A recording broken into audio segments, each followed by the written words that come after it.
Hey folks, how y'all doing? Happy Friday. I wanted to follow up on a meme I put out there that I found in the Golden Age forums about Suncoast and the death of it and how so many people miss it, or at least I do. And I was surprised the amount of engagement it got. There's actually quite a bit of backstory there. On the Suncoast side, before them, it was pretty much the only way you could get your anime was through comic book stores, trading tapes. It was still really an underground market. As time went on, I would give CPM credit, and specifically Mike Pascuzzi, who was able to open up Musicland, Suncoast, and get a shot at making a section there. There's even a little bit of back history about that. But as far as that goes, Mike was able to convince the buyer and the group that, let's try and give it a shot. They had great price points. As you know, most of the stuff was $30 or so for, a couple episodes or whatever it was. And they were selling pretty well in the comic book. Once it got into Suncoast, though, that opened up the market a lot. What happened is that now people all over the country could be able to get it. So now the penetration of anime became much more out there. People who never had exposure to it were seeing it. So from that standpoint, the opening of Suncoast and the opening of Musicland really did make a big difference to anime getting out there. I give them a lot of credit for that. Now, there's always good and bad to every story. So as far as the bad, as people said, the price points were pretty high. Suncoast did not really give much of a discount. They always kept pretty much the SRP, but they didn't really need to. People were buying it. It was doing very well.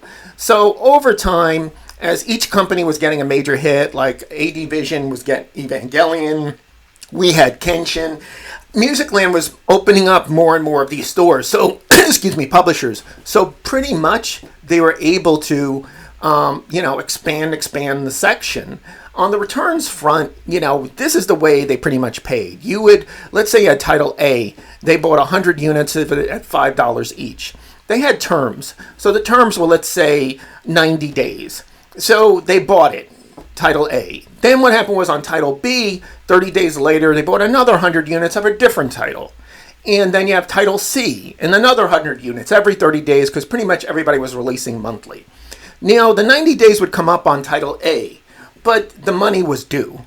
Now, what they would do, though, let's say Title B or Title C was not selling that well, they would return 100, maybe 200.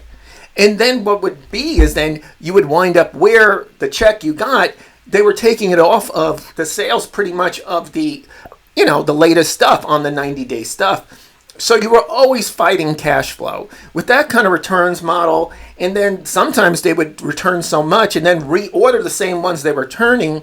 You wind up where you're kind of like always trying to keep the cash flow going, which then means you're going to have to use banks. You're going to have to use, asset-based lending, they call it, where you're borrowing on receivable, then paying them back. So it became a pretty vicious cycle of doing that. So, from that standpoint, it was very tough sometimes to deal with that. That changed over the years. Walmart had a very different model, which some ways was even tougher to deal with. And then you had, now you have Amazon and these guys, which is pretty much a consignment model. So the returns game has kind of ended.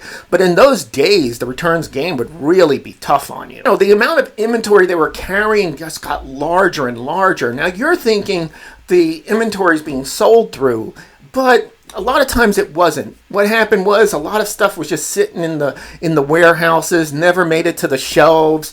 It was kind of very haphazard, and you wind up where suddenly out of nowhere you would get this massive return. Another thing that happened was the home video market, of course, started to die. The height of it was like when DVDs took off, that was it. I mean, everybody was buying DVDs and that was it. But as soon as the internet model started to become bigger and bigger and people were streaming more, and the one thing about anime people, they are what you call first adopters. So the thing that made it great about DVD, that they were the first one to buy that $500 player, pay $60 for a DVD, they're also the first ones to adopt the streaming model and go that way because they're very usually tech-based type people. So now you have the issue where, okay, sales are dropping off, they're issuing returns, publishers are hurting, and now they're starting to hurt. Their sales are going down. So what happened was and this happened out there, was that it wound up where they actually couldn't pay. So there was a point where in their time where they were having trouble making payments themselves. And as that went on, they then came to us and said, hey, we're not going to pay on the back balance, but the new stuff we buy, we'll pay at COD. That actually worked for a while for a lot of us because, when it was COD, they're ordering whatever they're ordering and you're getting that money. So it actually worked okay for us, but they did that for a little while and that didn't exactly, I guess, work for them. They still had that inventory in there. And lo and behold, as time went on, they just kind of, they're not around pretty much anymore. I think I've heard there's a few stores here and there. Now, you would say, okay, they went out of business, they paid the COD. But the problem was that they still had some pretty large outstanding receivable balance. A lot of companies, they got hurt pretty hard. I know even from Media Blasters, which I would not consider one of the biggest balance, we did have over $1 million they owed us, and that was, or it was 1 point something. So pretty much that was like clip, gone. And we were using an ABL, and that was it. We couldn't. We had to pay back the bank. We had to do whatever of what we borrowed on it, and that hurt. So that's kind of what happened for us with Suncoast and for many. So I think I give Suncoast a lot of credit in that it really did help us open up the market out there. I give Mike Pescuzzi, CPM. But as time went on, that model really didn't work as well. I think actually the model right now with Amazon and these guys, I think it's a much better model, meaning you really do, eat what you kill in the sense of that those sales are real. A lot of times, all the sales you were making at Suncoast and these guys, they weren't real. You're just shipping and shipping and shipping and shipping, and then suddenly skids are coming back. What do you do with this inventory? You owe the you owe the replicator the money. They don't care. You still have to pay us. We made them for you. The stores, they're taking off the credits. So the model just wasn't really a good one. So while we have reduced a lot, and, let's face it, the DVD and the Blu-ray market, all these markets have become very highly collector markets, meaning that, there's not a big demand for them. But the demand of the people who do want them, they very much do want them. And with the collector sets and all that, it's actually helped. So I would say that right now, probably the market's better where it is than where it was. So anybody who has fond memories as far as a publisher goes, I wouldn't go. I think we oversold. I think we overhired, barely eked it out. For a number of years and had to survive it, myself doing it.